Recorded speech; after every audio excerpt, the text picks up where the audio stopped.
All right, so this is module 1 of the Pawsey Supercomputing user training. The topic is Supercomputing introduction. As I said earlier on, this is module 1 out of 11 of this user training series.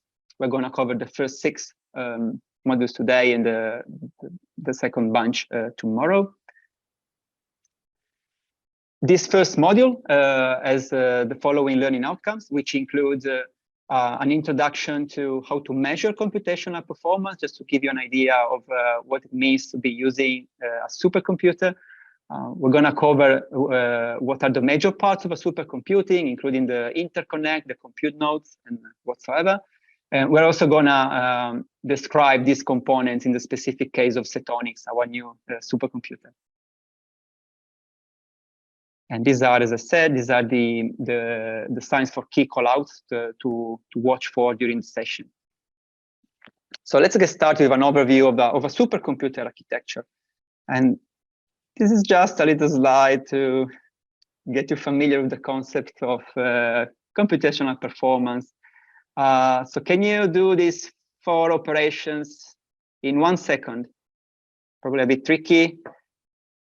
How about these ones? Okay, still a bit tricky. As I said, you have 1 second to do this. So why am I saying that? Well, because when we measure performance of a computer, of a supercomputer, we refer to the concept of flop.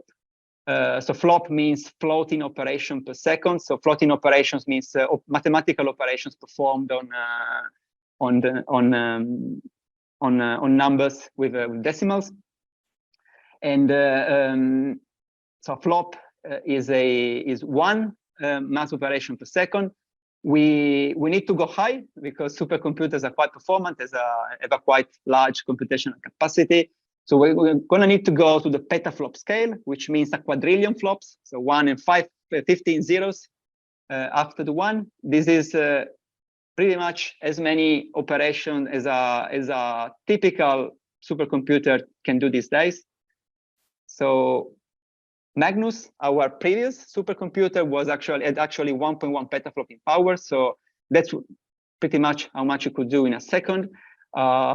Basically, yeah, someone has done the math to prepare this training. So, I mean, if you had to do it by yourself alone, it probably take you 30 million years to perform the same mathematical operations. So this is just to give you an idea of the advantage, how lucky we are to be able to use advanced computing facilities to perform our math and analysis on our data and simulations.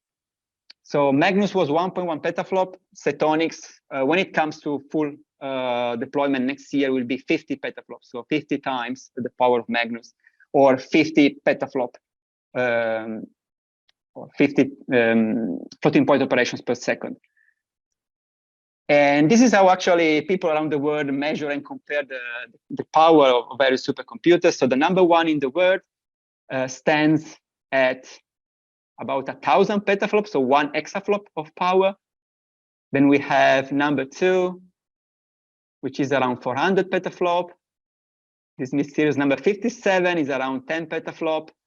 So where are these guys? So number 1 is currently Frontier at the Oak Ridge National Labs in the USA. Number 2 is in Japan. It's called Fugaku at the Riken Center.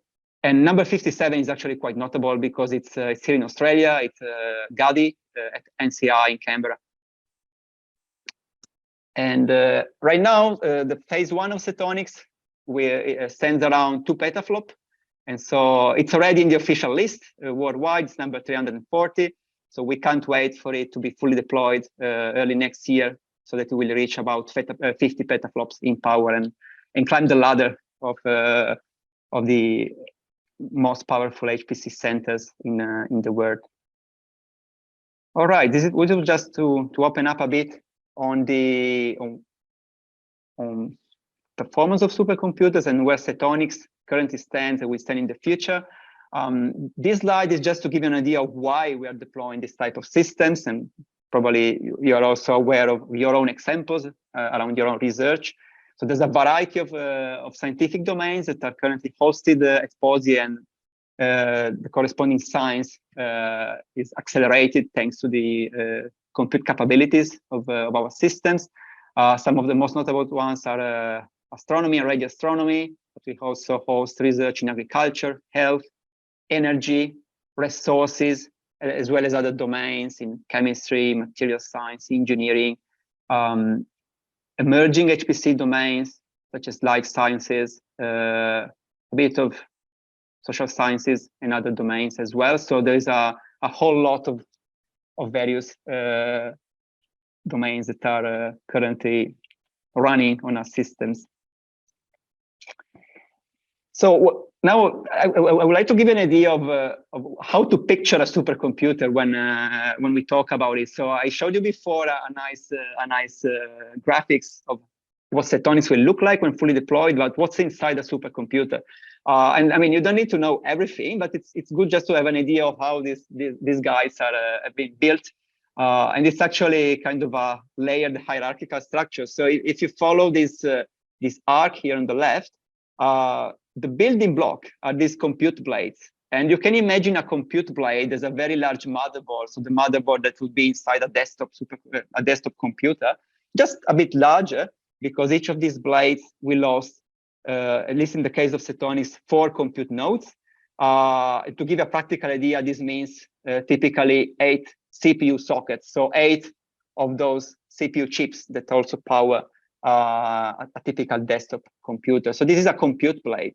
And then compute blades are packed up together in a chassis, which is just a condensed collection of these blades. And then multiple chassis are hosted in a cabinet, a tall and heavy cabinet. And then you stack many cabinets, one next to each other, and you have your beautiful supercomputer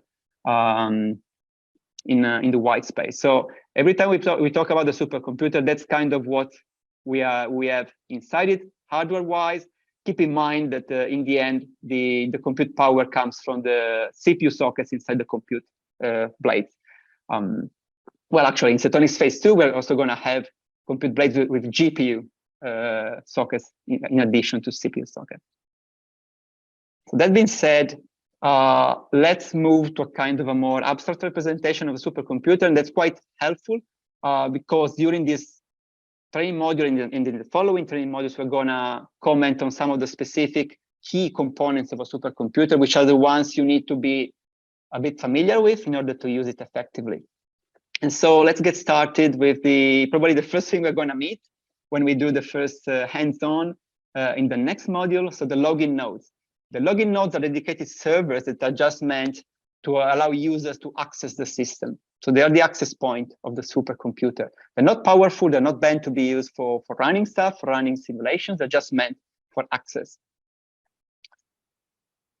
Then we have the compute nodes, which are actually the high-performance servers that are meant to be used for running data analysis and scientific simulations. This is where the science actually happens. And then we have the scheduler, which is a program which is designed to handle queues of user programs that need to run on the compute nodes. And we're going to cover this topic quite extensively, especially in the second part of this series tomorrow. But supercomputer is a shared system, right? So we have at Pawsey, we have currently over 1,000 researchers actively using it.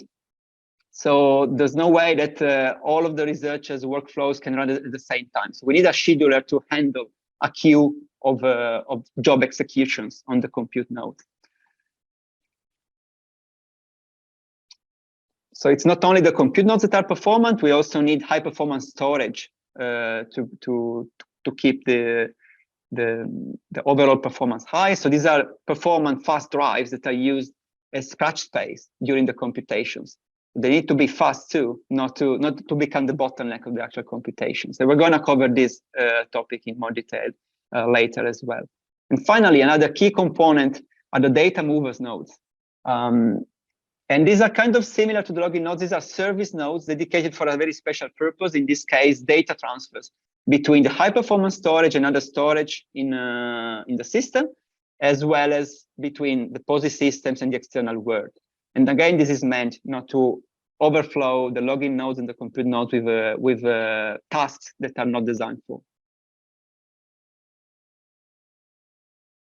Okay, I mentioned this word a bit. Let's mention it a bit more to articulate the concept a bit better. So fast, so performance, high performance are key to supercomputers.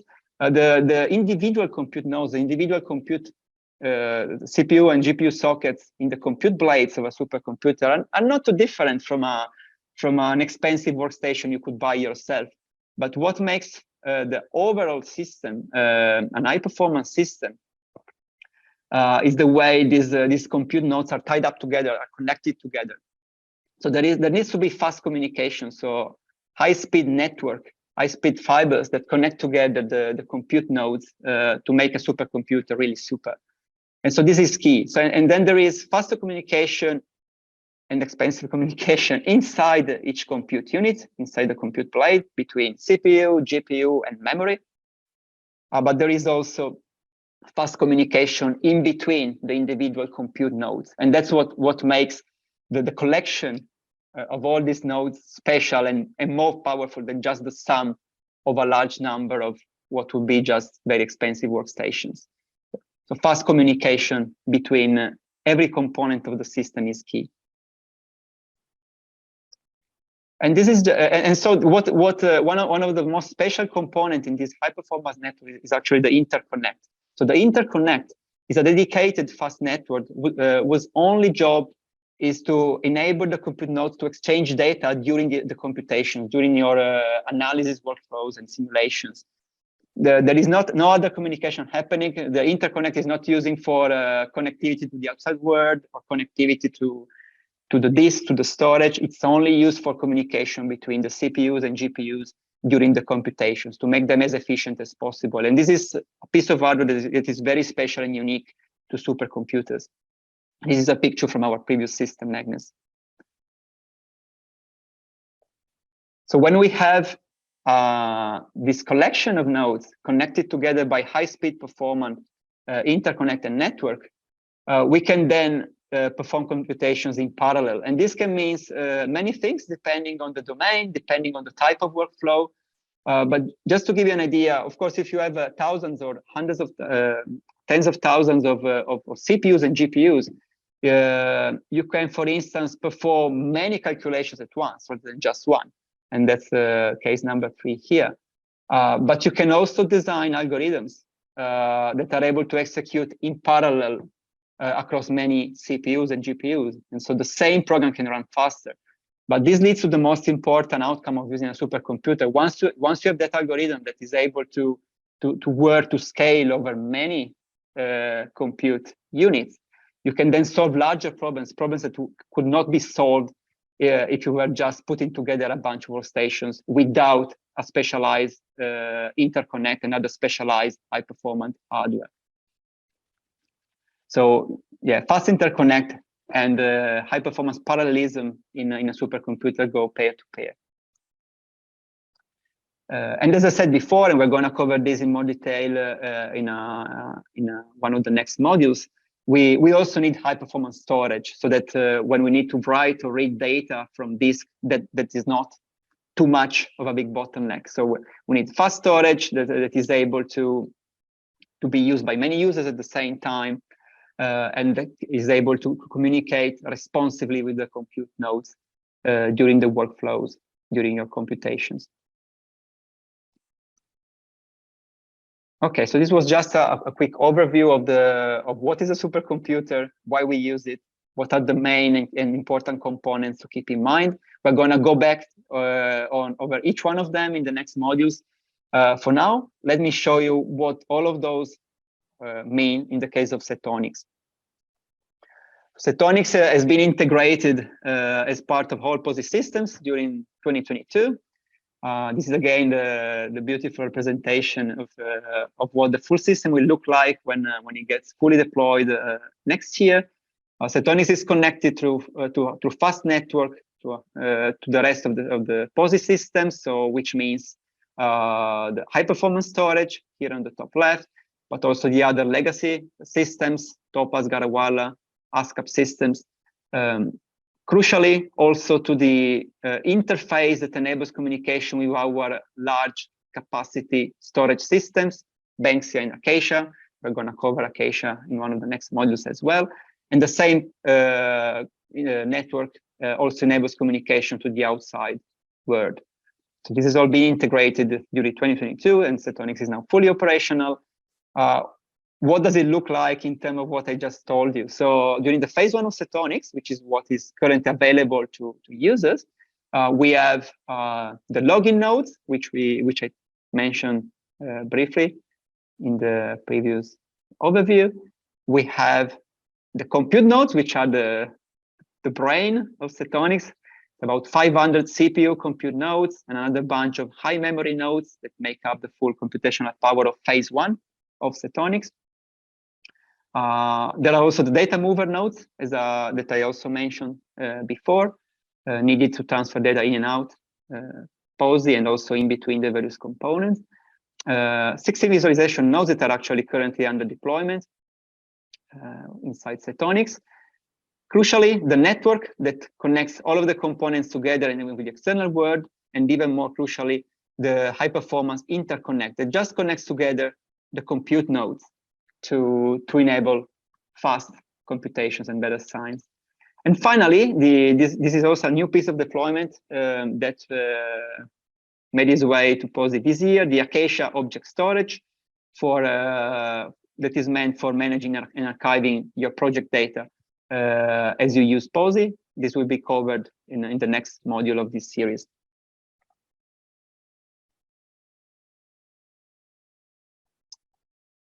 Just a couple of slides. These are not super important as a whole, but we added them for any person that might be extra passionate about some technical details of what's inside Setonix. So the interconnect that I mentioned before is what connects the compute nodes together for faster communication during the computations. What we have at Pawsey is provided by HPE Cray. It uses a technology called the Cray Dragonfly topology, which describes the way the various compute nodes are connected together. Imagine 500 nodes that need to talk to each other somehow. The Dragonfly topology is similar to Magnus, our previous supercomputer, but there is a novelty aspect on Setonix, which is called the slingshot technology, which resides in the pieces of hardware that make the communications happen, the network cards that turn the interconnect alive. The key advancement of the slingshot technology is that now any compute node in Setonix can talk to any other node with at most 3 hops along the interconnect network. And this is an improvement compared to the 5 hops on Magnus. It means that communication can happen with a lower latency, so faster on Setonix compared to the previous generation of the supercomputer. And this is just a small slide back from one of the previous ones I showed you. So just to remind you that in the end, inside a supercomputer, we have the cabinet. Each cabinet collects chassis. Each chassis, as depicted here, is a stacking of compute blades. And in each compute blade, and this is the key information that is quite important to keep in mind, in each compute blade, there are 4 compute nodes. So 4 out of the 500 that make up the full phase 1 of Setonix. And now let's have a very quick look at what is inside one of these nodes, one of these compute nodes that make up Setonix. Well, each one of these nodes is actually contains 2 CPUs, so 2 CPU sockets, the same ones that you would find in a workstation or in a laptop. So 2 CPUs, and this is the depiction of one of these CPUs. Why is this important? So why? Because each one of these sockets is actually made up of 64 compute cores, 64 traditional CPUs. And they're depicted here in this teal light blue color. So you can see that I can count 4 here on the top left and another 4 here. It makes this block of 8 make one of these so-called Zen CCD. And if you count, there are 8 of these Zen CCDs. So in total, it's 64 compute units. Each one of these compute units can run a serial program. So it's 64 per socket. The most important piece of information here is this hierarchical structure in blocks of 8. And why is this important? That's because all of the 64 cores use the same memory bank, the same RAM, to store information on the fly during the computation. But each block of 8, which is shown in a magnified way here on the right, so each one of these blocks of 8 shares the same cache. A cache is a small piece of memory which is very fast, and it's used during the computation for data that are used very often. Keep in mind this is a hierarchical structure, so 64 cores in a socket in blocks of 8, and that's because when you're then running your jobs, it's always good to try, and if you need to use multiple cores for a parallel program, it's always good to work in multiples of 8. And the reason why is actually this structure, and that's because these blocks of 8 are able to talk together very effectively. We're going to go back to this topic later in this series when I'm going to talk about setting up parallel runs on Setonix. So in summary, what I've covered in this module was mostly actually introducing you to some concepts, such as what is a petaflop to measure performance, what are the key components of a supercomputer, the login nodes, the compute nodes, the scheduler, high-performance storage, data mover nodes, and the interconnect, which also ties with the concept of compute parallelism. And this is all for this module. Before moving up to the next one, a couple of extra slides. So one is about getting help at Pawsey. I want to remind you that we have a support website at Pawsey with a lot of useful areas for users, for researchers using Setonix. One is the user support documentation, which goes into further detail compared to the training over a wide range of topics. The other one is a user support portal, which enables researchers using the system to get in touch with the support team here at Pawsey to get direct help. And also, if you want to stay up to date with news and events coming up, we also have a Pawsey newsletter called the Pawsey Friends you can sign up for. Okay, this module is finished, so the session is open for Q&As. Thank you.